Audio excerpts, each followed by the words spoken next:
विपिन शर्मा जी, मेरा आपसे सवाल ये है कि आखिर आपको क्या लगता है कि सरकार इस आंदोलन को कैसे रोक सकती है, क्योंकि अब ये जो पूरा प्रदर्शन है वो उग्र होता साफ तौर पर देखा जा सकता है, क्योंकि फिलहाल ये प्रदर्शन हरियाणा पंजाब में ही ज्यादा था, लेकिन दिल्ली में अब साफ तौर पर देखा जा रहा है कि स्थिति क्या है, बद से बदतर स्थिति है। आंसू गैस के गोले दागे जा रहे हैं, किसान अपनी बात पे अड़े हैं, सरकार अपनी बात पे अड़ी है। तो आखिरकार अब इस पूरे आंदोलन पर क्या होगा?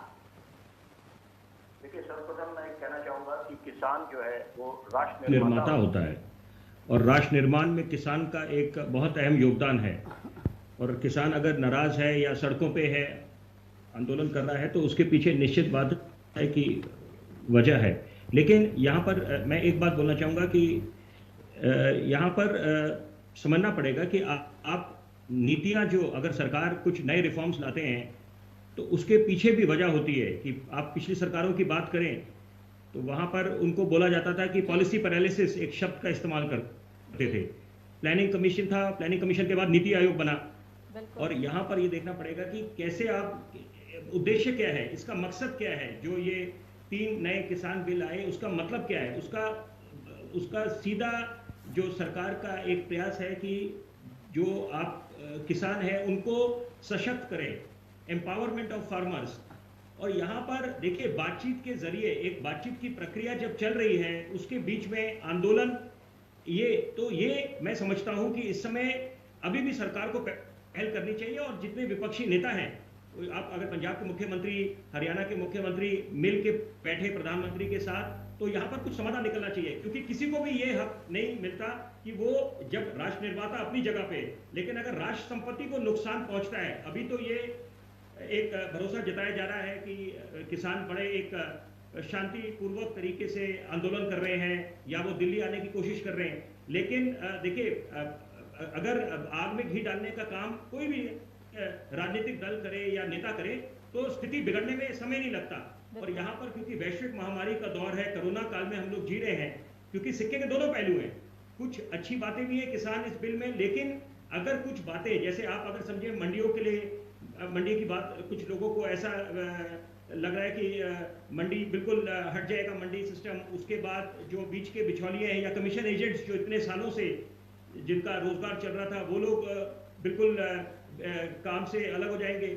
या आप ये बात समझिए कि, लेकिन अगर आप इसकी पॉजिटिव बातें करें तो पॉजिटिव बातें काफ़ी हैं कि यहाँ पर आप, अगर एक किसान को छूट मिल रही है, आज़ादी मिल रही है कि वो कहीं भी किसी भी जगह अपने हिसाब से अपने जो उसका फार्म प्रोड्यूसर उसको बेच पाए, तो ये तो एक नई सुबह का आगाज है। तो यहाँ पर ये समझना पड़ेगा कि ऐसे आंदोलन, लोकतंत्र की खूबसूरती है कि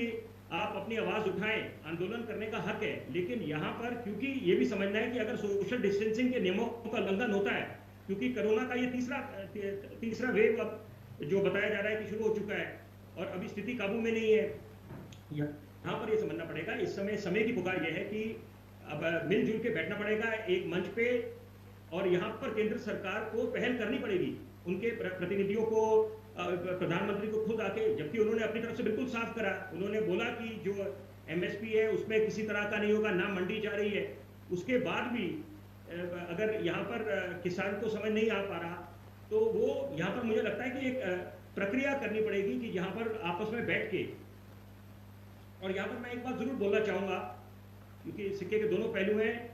कि जब नागरिक संशोधन कानून आया गया, वो भी नागरिकता देने का कानून था, नागरिकता छीनने का था नहीं। लेकिन हमने देखा शाहीन बाग में क्या हुआ, सड़क बंद करके आप इतने समय बैठे रहे, और वहां पर क्या हुआ, एक माननीय सर्वोच्च न्यायालय ने एक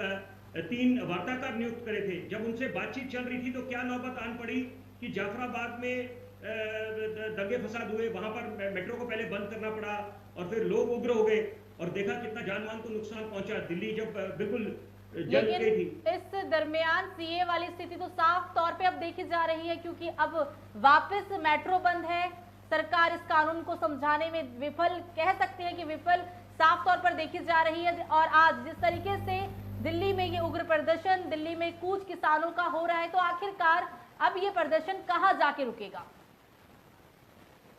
ये सवाल मेरे से? बिल्कुल आपसे ही है जी। देखिए, ये इस समय यहाँ पर केंद्र सरकार को पहल करनी पड़ेगी, क्योंकि यहाँ पर चुनौतियों का भरमार है। आर्थिक मंदी का दौर चल रहा है इस समय और जीडीपी के आंकड़े धरातल पे आए हुए हैं और भले ही चुनावी भाषणों में अलग अलग राजद ने 10 लाख रोजगार का ऐलान कर दिया था,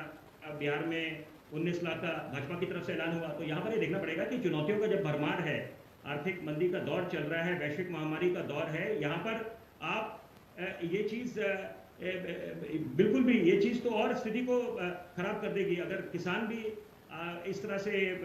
दिल्ली की तरफ कूच कर रहे हैं और यहाँ पर उनकी सुनवाई नहीं हो रही, तो यहाँ पर केंद्र सरकार को पहल करनी पड़ेगी। और यहाँ पर मैं खास तौर पे बोलना चाहूँगा कि विपक्ष की भी भूमिका बड़ी अहम है, क्योंकि यहाँ पर उनको भी जिम्मेदारी अपनी निभानी पड़ेगी, क्योंकि आग में घी डालने से कुछ नहीं होने वाला।